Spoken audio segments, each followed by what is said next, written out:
खाने में बाल। सुबह का समय था। सुमन हड़बड़ाते हुए बिस्तर से उठी। आज उसके फोन का अलार्म ही नहीं बजा और वो उठने में लेट हो गई। हे भगवान, आज तो मैं गई। माँ जी आज मुझे बहुत सुनाएंगी।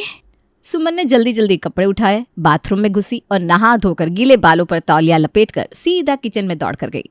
किचन में सोनाली, पायल और सोमवती पहले से मौजूद थी। सोनाली पराठे सेक रही थी, पायल मोबाइल चला रही थी और सोमवती नाराज बैठी थी। सुमन को देखते ही उनकी भौहें तन गई। वाह महारानी जी, पधारिए। आपका ही इंतजार हो रहा था। आप उठियो सूरज चढ़ने के बाद। वो माँ जी अलार्म ही नहीं बजा इसलिए। ओहो, अलार्म नहीं बजा तो क्या हुआ? अभी तक तेरी आदत में जल्दी उठना आया ही नहीं। माँ जी रहने दो। नहीं बहू है, नींद ज्यादा प्यारी होगी इसे। अरे भाभी अब क्या बहाने बनाएंगी, सारे काम तो आपकी जिठानी को ही करना पड़ गया। मैं कोई बहाना नहीं बना रही हूँ, काम कर रही हूँ। अरे तू काम कम और मुंह ज्यादा चलाती है। चल जल्दी से सब्जी काट।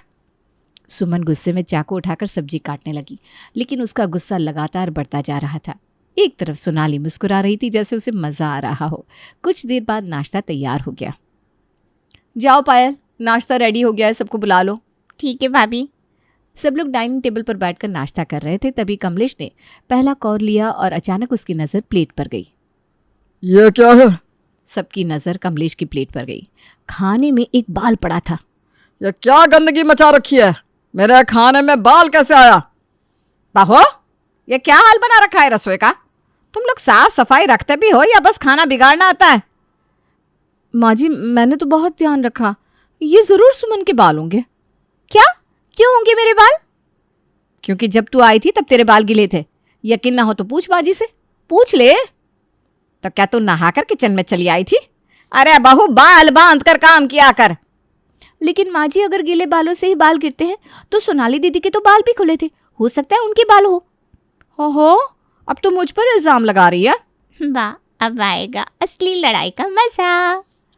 मुझे फर्क नहीं पड़ता किसका बाल था, लेकिन ये आदतें बहुत गंदी है। तुम लोगों को अपनी ये आदतें बदलनी होगी। अगर आज के बाद खाने में बाल निकला तो किचन में ताला लगवा दूंगी और चूल्हे पर खाना बनवाऊंगी, समझी? सोनाली और सुमन ने एक दूसरे को गुस्से में देखा और मन ही मन कसम खा ली कि अब किसी तरह एक दूसरे को नीचा दिखाना ही है। अगले दिन सुबह कमलेश अपने घर के गेट पर खड़ा था। तभी शर्मा जी उधर से गुजर रहे थे। अरे कमलेश जी नमस्कार। नमस्कार शर्मा जी, कैसे आप? अभी तक तो ठीक था, बस आपके घर को देखकर चिंता हो रही थी। क्यों भाई, क्या हुआ? अरे भाई साहब, आपके घर की पुताई तो ऐसी उखड़ गई है कि पूरी गली बदरंग लगती है। कम से कम कभी कभी इसकी सफाई तो करवा लिया करो। अरे वो थोड़ा बिजी हूँ आजकल, वैसे जल्दी ही पुताई करवा लूँगा। ये कहते हुए महीनों बीत गए महाराज, गली की शोभा का तो ख्याल कीजिए। कमलेश शर्मा जी की बात सुनकर शर्मिंदा हो गया। उसे लगा कि अब मोहल्ले में लोग उसके घर को गंदा समझ रहे हैं। कमलेश गुस्से में अंदर आया और जोर से चिल्लाया। अरे सोमवती, ये क्या हाल बना कर रखा है घर का? क्या हो भैया, क्या हुआ? पड़ोसी भी कह रहे हैं कि हमारा घर सबसे गंदा दिखता है। सुन रही हो ना, अब पड़ोसी भी हमें गंदा कहने लगे। अरे तुम लोग करते क्या हो सारा दिन? मैं तो रोज साफ सफाई करती हूँ माँ जी। हाँ, पर बस दिखाने के लिए। अरे चुप रहो दोनों, अब से मैं खुद चेक करूंगी कि घर में रोज सफाई होती है कि नहीं। ठीक है माँ जी, जैसा आपको ठीक लगे वैसा कीजिए। सुमन और सोनाली ने फिर से एक दूसरे को देखा। इस बार दोनों के बीच एक नई जंग छिड़ने वाली थी, घर की सफाई की जंग। अगले दिन खाना बनाकर दोनों बहुएं सफाई में जुट गई। ओहो, आज महारानी खाने के बाद सोने भी नहीं गई। माँ जी को काम जो दिखाना था। सही कह रही हो दीदी, तुमको इसके अलावा और काम भी क्या है? बहुत बोलने लगी हो सुमन। आपसे ही सिखाए दीदी। वैसे मिर्ची लग रही है तो बता दो, पानी यहीं पास में रखा है मैंने, पिला दूं? अरे वाह, आज तो सुमन भाभी ने आपको रोस्ट कर दिया भाभी। हाँ, कभी कभी अंधे के हाथों में बटेर लगी जाती है ननद जी। चलो, मुझे बटेर बिना आंखों के मिल तो गई, आपके जैसे थोड़ी ना खाली हाथ मिल रही हूँ। क्या रे सुमन, बहुत चप्पड़ चप्पड़ कर रही है। सुबह उठने में तो तेरी नानी मरती है। हाँ, मजा आया मुझे, माँ जी ने तेरी चप्पड़ चप्पड़ बंद करवा दी। अगली सुबह का नाश्ता होने के बाद पूरे घर में बर्तन फैले पड़े थे। आटे की परात किचन में उल्टी पड़ी थी, फर्श पर पानी फैला था और कुर्सियों पर आटे के हाथों के निशान थे। सोमवती किचन में आई तो उसकी भौहें चढ़ गई। हे राम, ये घर है गौशाला है, हर तरफ गंदगी गंदगी। माँ जी अभी साफ कर देते हैं। हाँ हाँ अभी करोगी ना, पहले भी यही कहा था, लेकिन सफाई तो भगवान भरोसे ही चल रही है इस घर में। माँ, अब भाभीियों का झाड़ू पोछा करने में हाथ दुखता है। अरे हमारे ज़माने में बहुएं सुबह 4 बजे उठकर पूरा घर चमका देती थी, और यह है कि बस बहाने बनाना जानती हैं। माँ जी सुबह से काम में लगे थे, पहले आटा गूंथना फिर रोटियां बनाना। तो क्या घर साफ करना तुम्हारा काम नहीं है? क्या घर की सफाई कोई भूत आकर कर देगा? अभी कर देती हूँ मैं। कुछ देर बाद दोपहर का खाना टेबल पर लगा था। सबने थाली में गर्मा गर्म रोटियां और आलू गोभी की सब्जी परोसी। सब आराम से खा रहे थे कि अचानक सोमवती की चीख निकल गई। फिर से बाल! हे भगवान, ये रोज रोज की मुसीबत। फिर बोल, ये हो क्या रहा है घर में? इन बहुओं से इतना भी नहीं होता कि खाना बनाने से पहले अपने बाल ठीक से बांध ले। रोज रोज बाल निकलने के लिए बैठी हूं क्या मैं? माँ जी इस बार तो हमने बहुत ध्यान रखा था, पता नहीं कैसे। हाँ हाँ, ध्यान तो तुमने ऐसा रखा कि रोज खाने में बाल ही परोस रही हो। जाने दो ना माँ, हो सकता है गलती से गिर गया हो। हाँ, गलती से रोज गिर जाता है। अब तो मैं खुद किचन में जाकर देखूंगी। जब तक मैं वहां नहीं रहूंगी ये दोनों ढंग से खाना भी नहीं बनाएंगी। अच्छा ठीक है भाग्यवान, देख लेना तुम खुद, अभी तो चैन से खाना खाने दो सबको। सोनाली और सुमन अपनी सास की तमाशा बनाने वाली आदत से परेशान हो चुकी थी। तभी शाम को घर की घंटी बजी। कमलेश ने दरवाजा खोला तो सामने दीपक और उसकी पत्नी प्रीति खड़े थे। अरे दीपक बेटा, आओ आओ। कैसे हैं मौसा जी? हम तो अच्छे बेटा, तुम बताओ, इतने दिनों बाद अचानक कैसे आना हुआ? बस यहीं पास में शादी में जाना था, सोचा एक रात आप लोगों के साथ बिता ले। अरे ये तो तुमने बहुत अच्छा किया बेटा, आओ बैठो, तुम्हारे लिए चाय नाश्ता बनवाता हूँ। दोनों घर के अंदर आते हैं। प्रीति घर में चारों ओर नजरें दौड़ा कर देखती है तो घर बहुत गंदा था। कहीं कपड़े फैले थे, कहीं मकड़ी के जाले लगे थे, साफ सफाई भी नहीं थी। ये देखकर वो दीपक से कहती है, यार इससे अच्छा तो होटल ही ले लेते। देखो ना पूरे घर में कितनी गंदगी फैली हुई है। अरे मौसा जी के घर आए, थोड़ा एडजस्ट कर लो, बस एक रात की तो बात है। तुम यहाँ फ्री के चक्कर में आ गए, लेकिन अब भुगतना मुझे पड़ेगा। अरे यार, एक दिन की तो बात है। हाँ हाँ ठीक है ठीक है। अब रात का खाना बनने वाला था। सोमवती ने कमर कस ली कि इस बार खाने में कोई गड़बड़ ना हो। वो किचन में जाकर दोनों बहुओं को घूरने लगी और अपने सामने काम करवाने लगी। सुन लो तुम दोनों, आज के खाने में बाल निकला तो मैं तुम दोनों को ऐसी सजा दूंगी कि जिंदगी भर याद रखोगी। माँ जी इस बार बहुत ध्यान रखेंगे। ध्यान रखना ही तो तुम्हारे बस की बात नहीं है। माँ, आप तो आज हिटलर बन गई हैं। हाँ बन गई हूँ हिटलर, क्योंकि इन बहुओं से कोई काम ठीक से नहीं होता। तो माँ, आपको क्या लगता है ऐसी भाभियाँ सही से खाना बनाएंगी? नहीं बनाया तो मैं इन दोनों को आज छठी का दूध भी याद दिला दूंगी। अब जैसे तैसे डरते हुए दोनों बहुओं ने खाना तैयार किया और सब लोग खाना खाने बैठ गए। थोड़ी देर बाद अचानक प्रीति ने चिल्ला कर कहा, हे भगवान, ये क्या, मेरी सब्जी में बाल! क्या कहा? बाल? ये तो हाथ हो गई। अब मैं यहाँ और नहीं रुक सकती। कितने गंदे लोग हैं ये। ऐसे कैसे बोल रही हो तुम यार? ये गलती तो किसी से भी हो सकती है। लाओ बेटा, तुम्हारे लिए दूसरी थाली लगवा देता हूँ। उसकी जरूरत नहीं मौसा जी, मेरा पेट भर गया। तू तो यहाँ नई नई आई है, लेकिन मैं तो रोज यही जहर खा रही हूँ। इन बहुओं ने मेरे खाने का सत्यानाश कर रखा है। माँ जी, हमने कुछ नहीं किया, पता नहीं बाल कहाँ से गिर गया। रो मत, हम दूसरा खाना ले लेते हैं। तुम दोनों को तो घर चलाना आता ही नहीं, शर्म आनी चाहिए तुम्हें। सुमन रोते हुए अपने कमरे में चली गई। बाकी सब बरामदे में बैठे थे। अब दीपक और प्रीति भी दूसरे कमरे में आराम कर रहे थे। तभी अचानक छत से पेंट की पुट्टी झड़कर प्रीति के ऊपर गिर गई, जिससे वो चीखने लगी। ये क्या भला है? लगता है छत भी तेरी किस्मत देखकर गिर रही है। अब मैं यहाँ 1 मिनट नहीं रुकूंगी, चलो होटल चलते। अरे क्या हुआ? मौसा जी अब मैं और नहीं रुक सकती यहाँ, ये घर रहने लायक ही नहीं है। अरे बेटा, रात हो गई है, रुक जाओ, सुबह चले जाना। नहीं नहीं नहीं, अब मैं और नहीं रुक सकती। चलो दीपक, हम अभी चलेंगे। सॉरी मौसा जी, हम फिर कभी आएंगे। कोई बात नहीं बेटा, मैं बहुत शर्मिंदा हूँ इन सब चीज़ों के लिए। उन दोनों के जाते ही कमलेश ने गुस्से में सबको देखा और सख्त आदेश दिया, बस बहुत हुआ, अब यह घर चमकना चाहिए। हे भगवान, अब तो सफाई भी हमसे ही करवाएंगे।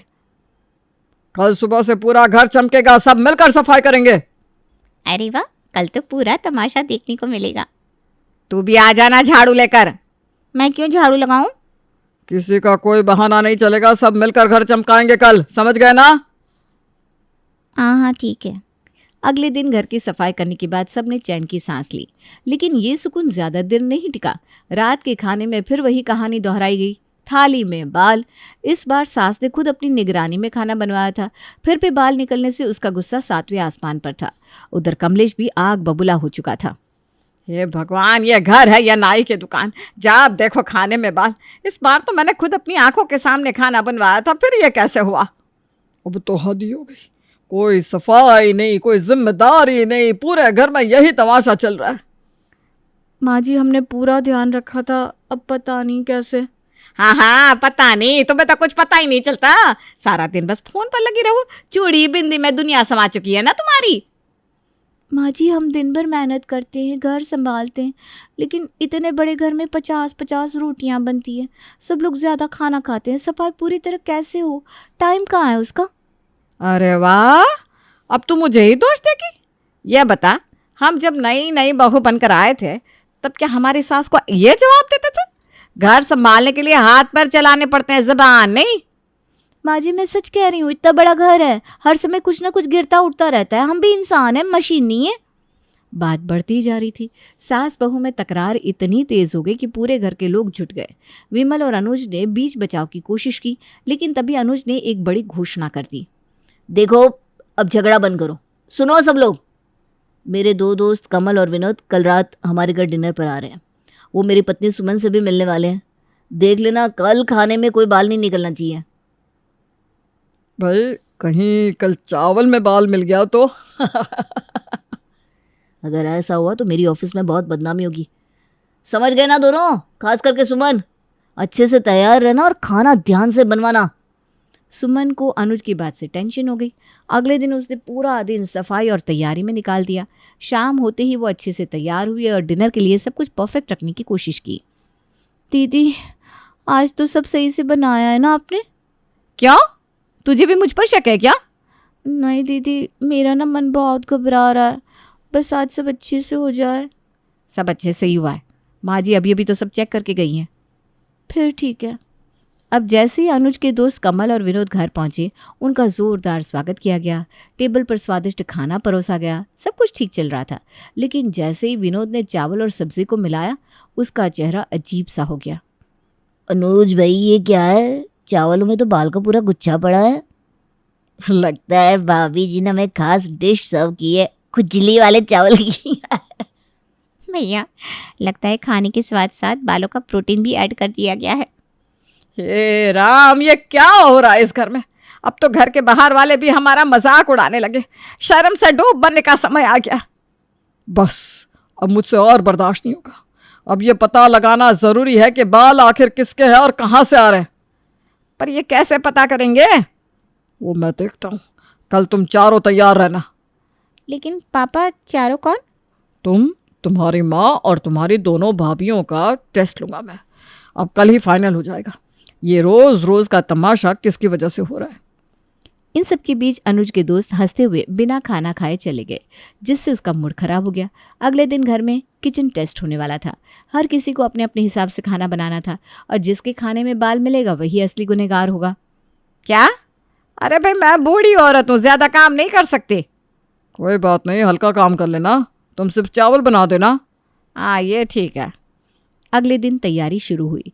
देवरानी ने सलाद बनाया, जिठानी ने रोटी बनाई, पायल ने सब्जी बनाई और सास ने चावल बनाए। सारा खाना तैयार होने के बाद सबको पूरा भरोसा था कि इस बार खाने में बाल नहीं आएंगे। जैसे ही खाना परोसा गया, सभी ने खुशी खुशी खाना शुरू किया, लेकिन फिर ये क्या? इन चावलों में फिर से बाल? हे भगवान, अब मेरे बेटे ही मुझ पर इल्जाम लगाने लगे। अरे ये किस जन्म का बदला ले रहे हो मुझसे? माँ, मैं झूठ नहीं बोल रहा हूँ। देखिए, ये बाल भूरे और सफेद रंग के हैं। ये बाल तो तुम्हारे ही लगता है सोमवती। सोमवती को ये देखकर जैसे झटका लगा। उसने अपने बाल छूकर देखे तो वाकई में उसी के बाल थे, और ऊपर से उसके बाल झड़ भी रहे थे। माँ जी, जिस दिन आप किचन में नहीं होती ना, उस दिन खाने में बाल नहीं निकलते। और जिस दिन आप होती हैं उस दिन बाल खाने में आते ही आते हैं। मतलब ये मेरे बाल थे? हाँ सोमवती, अब तुम्हें किचन से दूर रहना होगा। सोमवती को पहली बार अपनी गलती का एहसास हुआ।